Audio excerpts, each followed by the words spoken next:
तो chapter number 3 में आपका स्वागत है। हमने सबसे पहले ओरिजिन ऑफ नंबर से स्टार्ट किया। उसके बाद हमने सेकंड चैप्टर में कर्मा थ्योरी पढ़ी। अब हम न्यूमरोलॉजी स्टार्ट कर रहे हैं और आज मैं आपको न्यूमरोलॉजी का एस्ट्रोलॉजी से कनेक्शन बताऊंगा, एक पर्सोनिफिकेशन बताऊंगा कि किस तरह से एक नंबर को किसी से एसोसिएट करके उसकी क्वालिटीज बहुत ही आसानी तरीके से समझी जा सकती हैं। अब सबसे पहले हम शुरू करेंगे पर्सनैलिटी नंबर से। कितनी तरह की पर्सनैलिटी नंबर हो सकती है न्यूमरोलॉजी में? बेसिकली पर्सनैलिटी नंबर क्या है? फर्स्ट ऑफ ऑल, आपकी जो फर्स्ट डेट होती है बर्थ की, वो आपकी पर्सनालिटी नंबर बताती है। अब पर्सनालिटी नंबर को ही बहुत सारे नामों से जाना जाता है। जैसे कुछ लोग इसे रूट नंबर कहते हैं, कुछ लोग इसे ड्राइवर नंबर कहते हैं, कुछ लोग इसे मूलांक बोलते हैं, कुछ लोग बर्थ नंबर बोलते हैं, कुछ लोग मेन नंबर बोलते हैं, कुछ लोग प्राइमरी नंबर बोलते हैं। बहुत सारे नाम हैं पर्सनैलिटी नंबर के, बट ये निकालते कैसे हैं, दैट इज इम्पॉर्टेंट। सो कितने पर्सनैलिटी नंबर हो सकते हैं? 1 to 9 हो सकता है। अब अगर आपकी डेट ऑफ बर्थ 1 है या फिर आपकी डेट ऑफ बर्थ 10 है, सो 1 + 0 1। 19 है, 1 + 9 10, विच इज 1 + 0 1, और 28 है। अब अगर आपकी ये डेट ऑफ बर्थ है तो आपका पर्सनैलिटी नंबर 1 है। सिमिलरली अगर आपकी डेट ऑफ बर्थ 2, 11, 20 और 29 है तो आपका पर्सनैलिटी नंबर 2 है, या फिर आपका यही बोल सकते हैं कि मूलांक 2 है, या फिर ड्राइवर 2 है, या फिर मेन नंबर 2 है, या बर्थ नंबर 2 है। ये सारी चीज़ें आपको कॉमनली टर्म्स यूज करते हुए मिलेंगे। आपका रूट नंबर 2 है।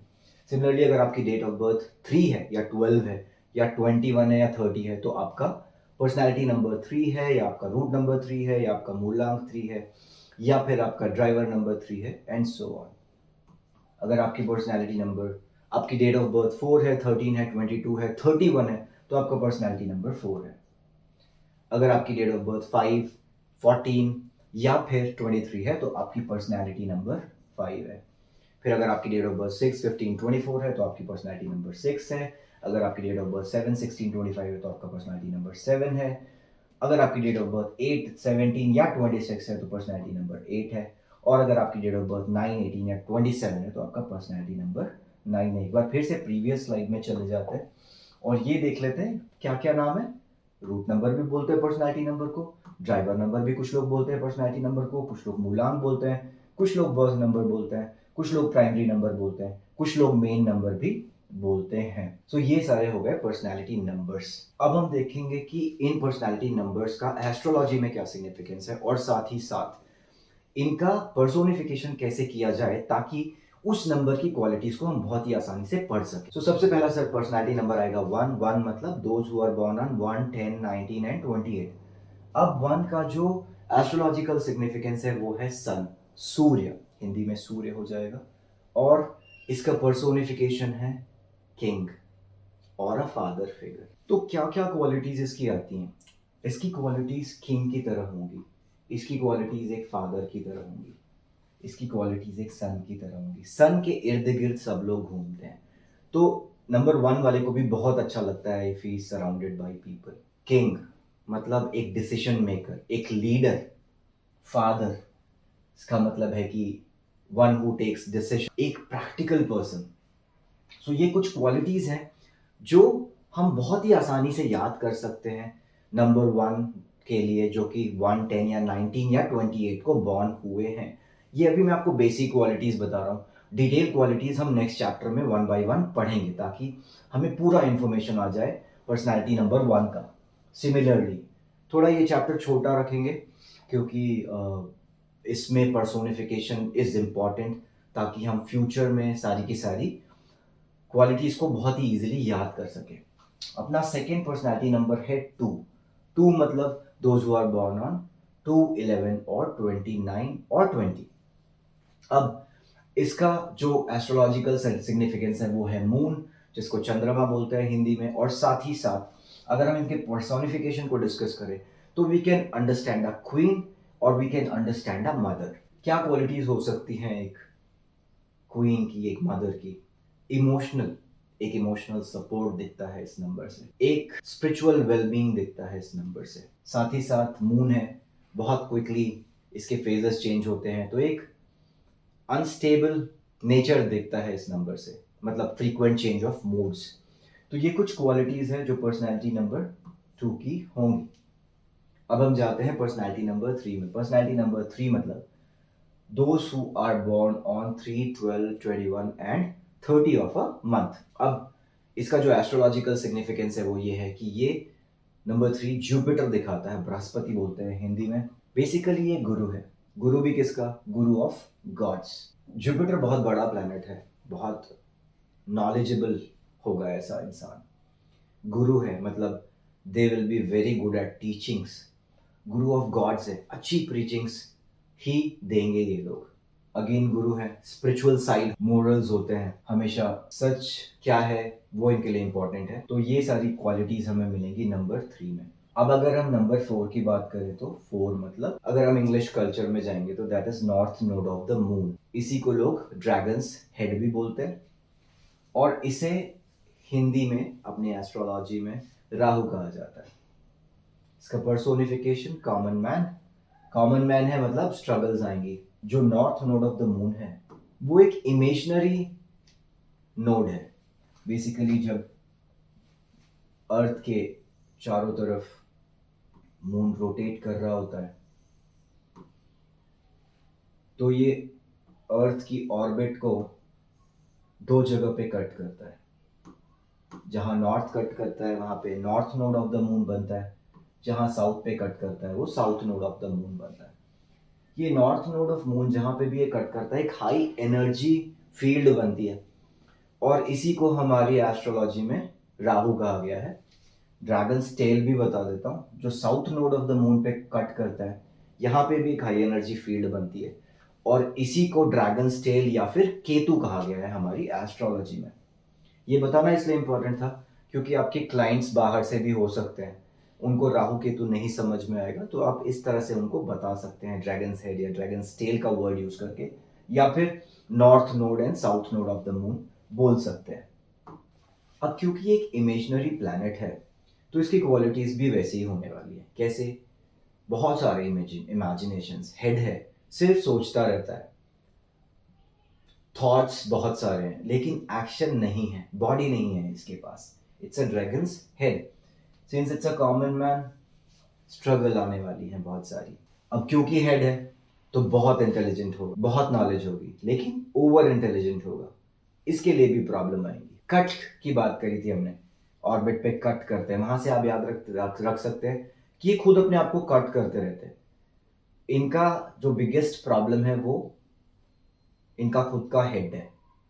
ये खुद के बारे में खुद कुछ बनाते हैं और फिर खुद ही कुछ गलत सोचते हैं, अपनी ही बातों को कट करते रहते हैं।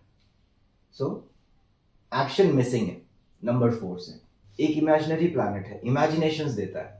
नेक्स्ट है नंबर 5 मतलब जो 5, 14 या फिर 23 को बॉर्न हुए हैं, इसको एस्ट्रोलॉजी में मरकरी बोला जाता है और अगर एस्ट्रोलॉजी हिंदी में देखेंगे तो ये हो गया बुध। अब बुद्ध का जो पर्सोनिफिकेशन है उसको बोलेंगे प्रिंस। प्रिंस मतलब एक ऐसा बच्चा जिसे सब पसंद करेंगे, जिसे सबसे बातें करना अच्छा लगता है। तो ये नंबर ऑफ कम्युनिकेशन है। It is also loved by everyone, सब लोग इसे पसंद करेंगे। इसका कोई भी एनिमी नंबर नहीं होगा। अब क्योंकि बच्चा है तो बहुत फास्ट इसका माइंड बहुत फास्ट होगा। लकी होगा क्योंकि किसी भी बुराई से कनेक्टेड नहीं है ये, तो ये बहुत ज़्यादा लकी होने वाला है, बहुत ज़्यादा इंटेलिजेंट होने वाला है। बच्चा है तो बात करने में बहुत मज़ा आता है, कम्युनिकेशन स्किल्स बहुत स्ट्रांग होंगी। Next number 6। नंबर 6 मतलब जो 6, 15 और 24 को बॉर्न है, एस्ट्रोलॉजी में इसको वीनस कहा गया है, हिंदी एस्ट्रोलॉजी में शुक्र। और ये भी एक गुरु है, लेकिन ये गुरु हैं डेमन्स के। गुरु डेमन्स के मतलब हिंदी एस्ट्रोलॉजी में शुक्राचार्य। अब क्योंकि गुरु है तो नॉलेजेबल होंगे, और क्या होगा गुरु की क्वालिटीज में? नॉलेज तो होगा लेकिन गुरु ऑफ डेमन्स है मतलब खुद का फायदा पहले सोचेंगे। नंबर 3 के साथ ऐसा नहीं था। Number 3 goes for what is correct, number 6 goes for what is correct for me first. So materialistic भी होंगे।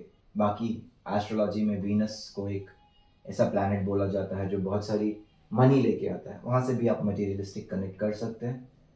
और ये प्लैनेट आपको लोगों से सपोर्ट भी देता है और साथ ही साथ आपको एक अट्रैक्टिव पर्सनैलिटी भी देता है।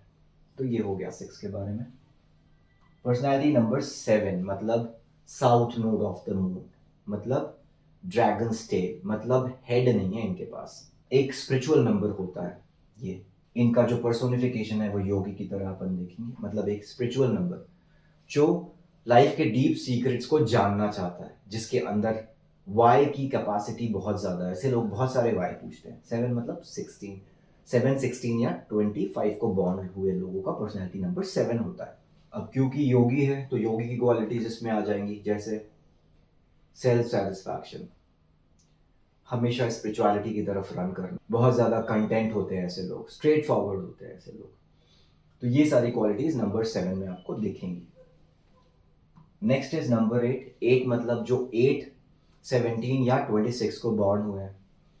एस्ट्रोलॉजी में इसका सिग्निफिकेंस है सैटर्न का। सैटर्न मीन्स शनि, हिंदी में शनि बोलते हैं। और इसका भी पर्सोनिफिकेशन है कॉमन मैन, मतलब स्ट्रगल्स। स्ट्रगल्स तो आएंगी, हार्डवर्क कराता है शनि, बट उसके हिसाब से रिजल्ट्स भी देता है। अब सबसे पहले देखना है सैटर्न जो है ये वो प्लैनेट है जो कि planet of Karma and discipline है, प्लैनेट ऑफ मनी है। ओके, सो अगर आप ऐसे लोगों के बारे में बात करेंगे तो इनको इनके कर्मास के रिजल्ट बहुत इमीडिएटली मिलते हैं। अच्छे कर्म करते हैं इनको इमीडिएट अच्छा रिजल्ट मिलता है, बुरे कर्मास करते हैं इनको इमीडिएट बुरे रिजल्ट्स भी मिलते हैं। So this is one of the planet which is govern by, completely govern by karmas. क्योंकि हमने मनी की बात करी है, ये प्लैनेट आपको बहुत सारी मनी देता है, मतलब ऐसे लोगों के पास मनी का एक्यूमुलेशन बहुत ज्यादा होगा, बहुत सारी प्रॉपर्टीज होगी इन लोगों के पास। और क्योंकि कर्मा का नंबर है, इस चीज का याद रखना है कि ऐसे लोगों के साथ सडन चेंजेस भी आपको दिखेंगे। एकदम से ये लोग ऊपर से नीचे गिरेंगे कब? जब ये अपने कर्मास को बैड तरह से फॉलो करेंगे, तब इनका डाउनफॉल सडन होता है। इसलिए 8 को हार्ड नंबर भी कहा जाता है। लास्ट नंबर है नंबर 9। 9 मतलब इसका जो एस्ट्रोलॉजी में नेम है वो है मार्स, इसी को मंगल बोला जाता है। अब ये क्या है? ये एक जो उसका पर्सोनिफिकेशन है वो है कमांडर इन चीफ का, मतलब सेनापति। तो क्या क्या इसकी क्वालिटीज हो जाएंगी? फियर्सफुल, कभी किसी से नहीं डरते। और क्या क्वालिटीज हो जाएंगी? कमांडर इन चीफ है मतलब हाई ऑन एनर्जी, बहुत एनर्जेटिक, काफी करेजियस होंगे ये लोग, बहुत ज्यादा स्ट्रेट फॉरवर्ड भी होंगे।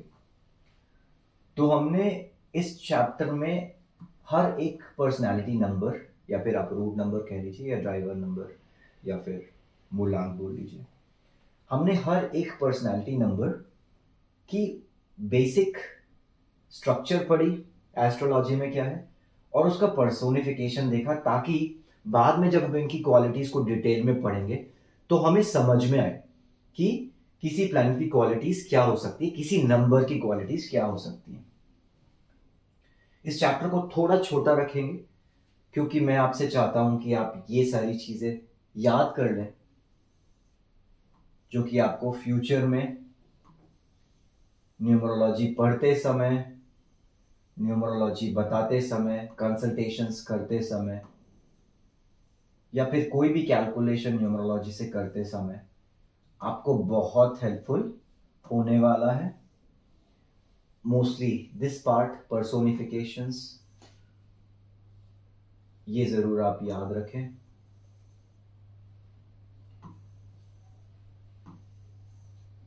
जिससे आप वेरी क्विकली वहीं के वहीं एक बेसिक इंफॉर्मेशन सामने वाले पर्सन के बारे में निकाल पाएंगे। इस चैप्टर को छोटा ही रखते हैं, यहीं खत्म करते हैं। नेक्स्ट चैप्टर से हम एक एक नंबर्स की क्वालिटीज को डिटेल में पढ़ेंगे।